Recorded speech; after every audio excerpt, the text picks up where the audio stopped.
Welcome to the KeYmaera X user tutorial. KeYmaera X is a theory improver for hybrid systems and hybrid games, which are prominent models for cyber-physical systems that you can use to verify safety of these, or liveness, or controllability, or reactivity, and so on. KeYmaera X you can download from KeYmaeraX.org, and here in this video I'll show you a few things to get started. After importing the logical foundations of cyber-physical systems textbook examples, you will, for example, find the bouncing ball. The bouncing ball is a simple example of a ball falling with gravity, but bouncing back from the ground so that it evolves over time like so. Bounce and bounce and bounce and bounce and bounce, bounce, bounce, bounce, bounce. What the model looks like is that we first have a number of declarations of the constant symbols for the initial height, which has any arbitrary value, gravity, damping coefficient, and the two state variables of interest, the x position, so at what height the bouncing ball is at, and the velocity, so with what velocity is the bouncing ball flying upwards or flying downwards, depending on the sounding. The model itself then says that the bouncing ball starts above ground, so 0 is the ground here, at the initial height h, here it is, with an initial velocity of 0, so you just let it drop. And then you have assumptions on the constant symbol, so gravity is some positive number. The damping coefficient in principle is any number between 0 and 1, but in this example, just to make it a little easier, we even say it's exactly 1. And then if these assumptions are met in the beginning, then all behavior of the bouncing ball model written down here satisfies this post condition that the bouncing ball remains above ground but below the initial height. And the model says that first of all, the bouncing ball is falling in gravity, so the position is changing with derivative equals to velocity, while the velocity is changing with derivative equals minus gravity. And then the evolution domain constraint says, but we only get to do that above ground. So in other words, only in this region up here is the bouncing ball falling. It can never continue the differential equation to push through the ground. This was the continuous evolution of the system, but after it's done with that, we follow a discrete evolution of the system, where there is a choice, a non-deterministic one, to either run the left-hand side or to run the right-hand side. And the left-hand side first starts with a test to check that we're actually on the ground. In other words, the ground control on the left-hand side says that it's responsible for determining what discrete action happens when we're on the ground. And the discrete action is that the velocity is being changed to the negative of it. So the velocity used to be negative because the bouncing ball was falling, but on the ground, it's inverted from a negative value to a positive value with a damping coefficient applied, so it does bounce back up. The other option is only available when the bouncing ball is not on the ground. In other words, overall, this discrete action here says if we're on the ground, then we invert back, and otherwise we don't do anything. The whole process, of course, repeats because there could be multiple bounces of the bouncing ball. And the most interesting information in this model is the annotated invariant that we will be using for its proof, which says the bouncing ball remains above ground and indicates this relationship, conjectured one, of a position and the velocity and the initial height and data and so on. So let's begin a proof of this bouncing ball example. And here's the same question written down yet again, where we can now begin a proof either by running the automatic proof mechanisms of the KeYmaera X Prover. Let's try to do so, which will now go off and start trying all kinds of proof rules to come up with a justification for why your conjecture is true, or give you an indication for why it's not. And indeed, here it is true. It comes back with a proof of the fact we just wrote down, reproduced here for your pleasure, as well as a tactic that you can use to rerun the same proof. And in this case, the tactic simply says, well, we did full master automation proving, and then we can download the proof and so on. The point is, of course, now, well, that technique suffices completely for models that are really, really correct and of reasonable complexity. You haven't seen anything, and it's also not the kind of thing that helps you if you're still trying to debug your system, because then of course the automatic proof will get stuck somewhere and say this doesn't seem to be right, and they need to investigate. So instead, let me redo this proof again, and of course keep in mind that at any moment in time during what I'm now about to show you, could you of course again have hit the automatic proof button and be done, but then you wouldn't exactly learn a whole lot. So let me show you what we can do with this in an interactive fashion. We're always acting on the formula where the arrow is, and here now we're acting on the implication. Click on it just simply, and then it will tell you the proof rule that I've applied for the circumstance is the implies on the right-hand side proof rule, which says that if you're trying to prove an implication P implies Q, well then the way to do that is to assume the left-hand side P and go on to prove the right-hand side Q, which is precisely what has happened here. So again, and the formula on the left-hand side, so with the assumptions, you can just click on it and figure out that what it did is use the AND left proof rule that splits a conjunction P and Q that you have been assuming on the left-hand side into separate assumptions. So you might as well separately assume P and then separately assume Q, which is precisely what has happened here. Now there's two separate assumptions. I could be splitting those further, but it's rather boring. So instead, I'll just push the unfold button, which will keep on running all the easy ways of decomposing questions until it flash forwards to the point where something interesting happens, something interesting that requires a lot of thought, such as, for example, a loop, as we have here, we're stuck at the loop, or a differential equation where something interesting might happen. Now here, we're trying to prove a loop, correct? And of course, a loop has as inside the most important ingredient of the loop invariant. So it's the formula J that we prove is true in the beginning in order to prove that we're always safe after the loop. And then we show that the loop invariant is inductive, so whenever it's true before one round of the loop, it's true again after. And show that the loop invariant does imply the postcondition we were originally interested in. Now, in order to determine what is being used as loop invariant, we simply click on it, and in this case, indeed, have it pre-filled by what we wrote down as at invariant in the model. So let's use this and apply the proof rule by, again, clicking on it. And then we see multiple branches showing up in the loop proof rule. The one where we show that it's true in the beginning, the one where we show that the loop invariant implied the postcondition, and the one where we show that if the loop invariant is true, then one run of the loop will again make the loop invariant true. So in other words, it stays true indefinitely. For example, in order to show that the loop invariant is true in the beginning, well, that's now a question of arithmetic. We have all kinds of assumptions on the initial state. So in order to prove arithmetic, we get out a pocket calculator. So we hover over this sequent implication turnstile and ask a real arithmetic proving, which comes back with a proof very easily, immediately. That proof branch is now closed. And the next remaining question, for example, for us is it inductive? For that one. Again, now we have first a differential equation and then a discrete control, but no loop anymore. So we can click on it and it will decompose the question into always after running the first part and then the second part, are we safe? If and only if always after running the first part, is it true that always after running the second part, are we safe? So here we've split it into always after running the differential equation. Is it true that always after running the discrete control is the loop invariant true again? Now, in principle, what prompts your attention here is the differential equation because that comes first. But look at the control. It's not that complicated. How about we first get the control out of the way?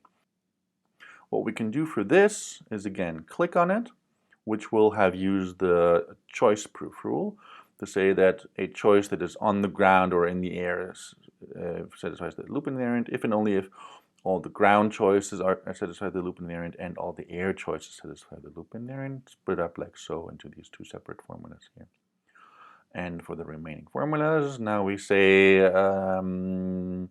let's worry about what happens on the ground. So again, let's click on it to apply like the canonical axiom, that reasoning principle that fits to that. The one that says, again, this is a sequential composition, so we split it one step at a time. Notice how we're rewriting courageously in the middle of the formula, but it's always correct because fortunately a theorem prover guides us here and would catch us if any of the reasoning would be incorrect and simply would refuse to do it. Here we now have an assignment to worry about. happens after a velocity is changed to the negative velocity, which is occurring here, the velocity, see? So one way of doing that is to, again, click on it and say, after putting a value e into x is p true of x, if and only if p is true of e. So indeed, it has successfully replaced the formula occurrences of the velocity by minus damping coefficient velocity. And then remaining here, do we have a question whether is the loop invariant true after we pass the test? Of course, tests only pass if they're true, so this turns into an implication. Always after running a test is p true? Well, that's equivalent to if the test passes, then the post condition is true, so it turns into this. And likewise down there, can we click on it? Or in fact, we can also click the right click to bring up the context menu with all kinds of other reasoning principles we could be applying. But the most canonical one to use is always on the top, so let's use that one and be done with it. Now we have turned the discrete control into just simple logic with arithmetic.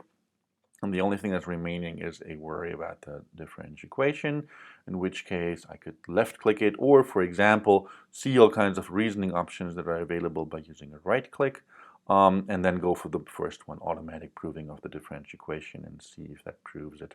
And that will again now start all kinds of automatic verification procedures for differential equations. And since the goal has closed, it's gone, we apparently have been successful with the proof of that. Now, the only remaining question is whether the loop invariant actually implies the post condition. Here's the remaining question, the third branch of the loop proof rule. Now let me do something slightly silly. I will look at these formulas and hide this one out of the way. I will hide the loop invariant and say, that doesn't seem relevant, let me get this out of the way.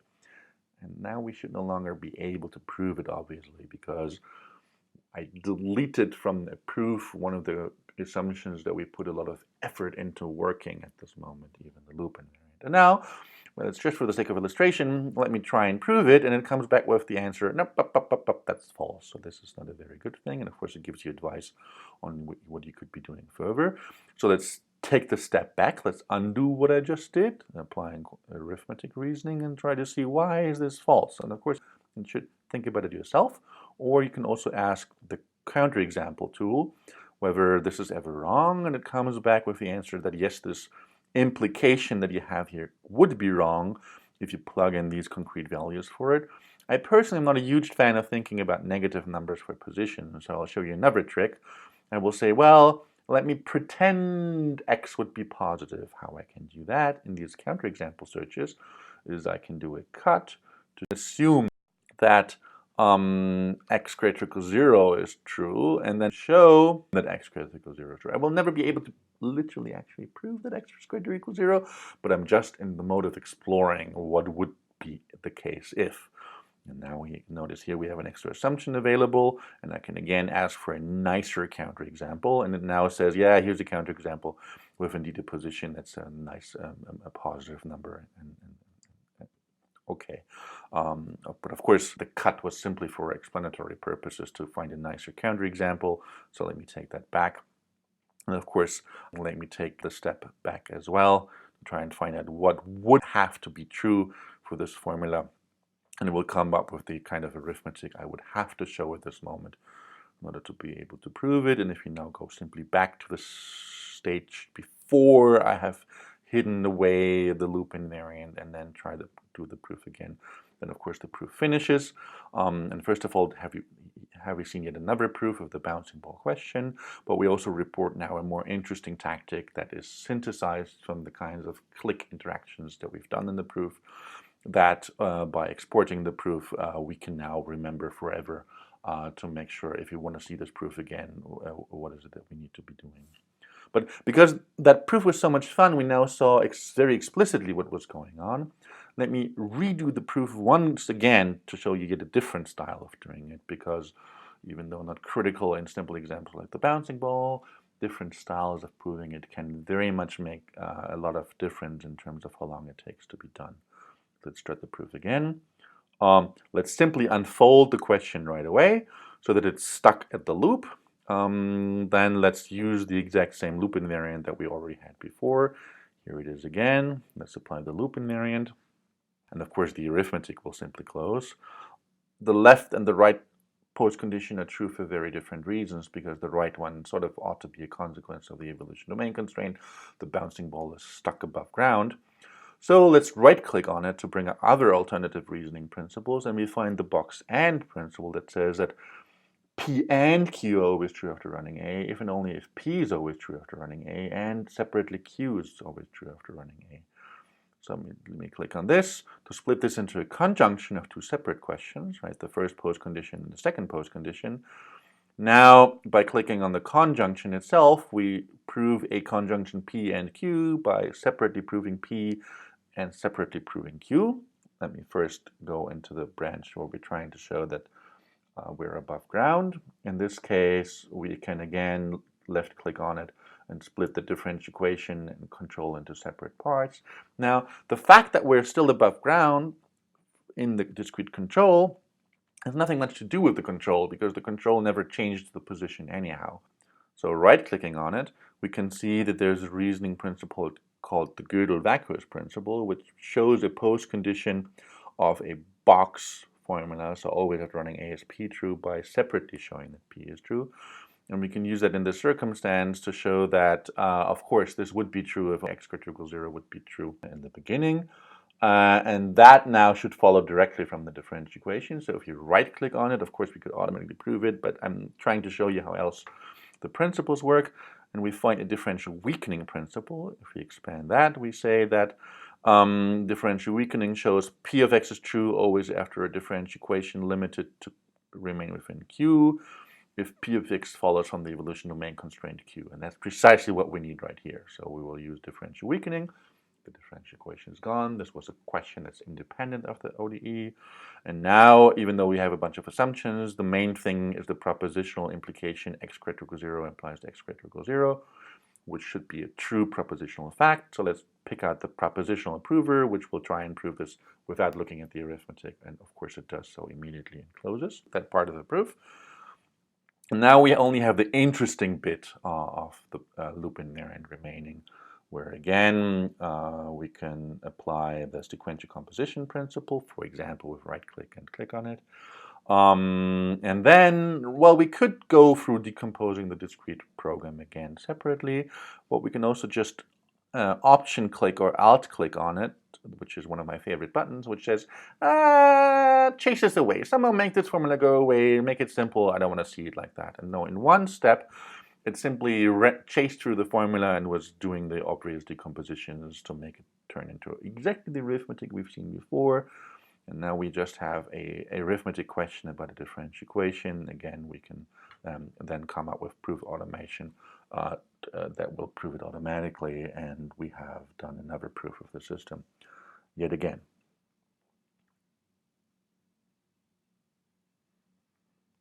That was all very useful, but of course it had the one critical insight of the loop invariant. So how can we find the loop invariant for the bouncing ball? Let's redo the proof and start over, where we again unfold the question till we are stuck at the loop, and then worry about the loop, where this time we edit the loop invariant and say, let's try something else.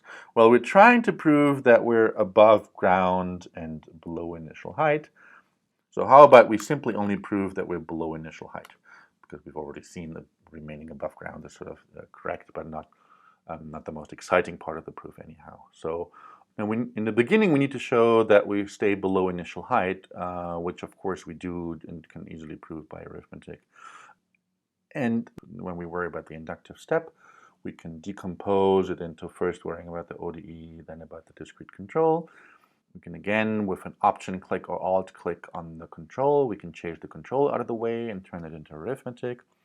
And then we can automatically try and prove it. Of course, in this case, however, it will come back with an answer false, that the differential equation property is not true. And again, it gives us advice on get out of the situation again. Let's undo that and look at it more carefully. In this case, for example, we can solve the differential equation, replace a property of the differential equation by a property being true for all times of the differential equation. So if at every time t, provided for all intermediate times s, Was the evolution domain constraint true at the intermediate time? Then at the end at time t, is the post condition true at that time? Let's solve the differential equation. Of course, solving the differential equation won't just trust the solution, but it will prove that the solution is the correct solution.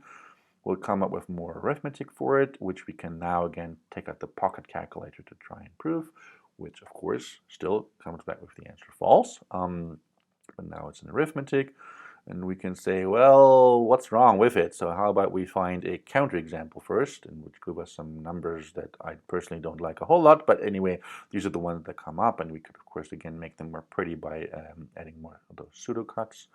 Or we can try and find out, well, what are the assumptions I'm missing? When would it be true? And then in this case, it will come back with a lot of assumptions that basically say, well, if my assumptions would be violated, the whole thing would be true, which is not so exciting.